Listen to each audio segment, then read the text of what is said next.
लढत बघायला मिळाली आणि आज मैदानामध्ये अशा लढती 100% होणार आणि सेमीमध्ये सुद्धा काटाकीर लढती होणार आहेत, कारण सर्व टॉपचे नंदी सेमीफायनलमध्ये गेलेत.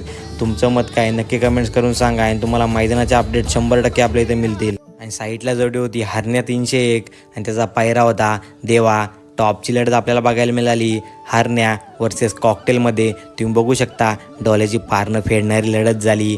श्रावण केसरीचं मैदान, गट क्रमांक 14. तुम्ही बघू शकता कॉकटेल त्या साईडला आहे, हरण्या या साईडला आहे आणि आपल्याला काटाकीर लढत बघायला मिळाली. टॉपची लढत झाली मित्रांनो, डोल्याचं पारणं फेडलं या लढतीने आणि शेवटी निकाल मात्र दिला आहे. निकाल मात्र सामन्यात आला, कारण टॉपची लढत झाली. चारी नंदी सुंदररित्या पळाले आणि चारी नंदी एकसाथच सीमारेषेवर पोचले.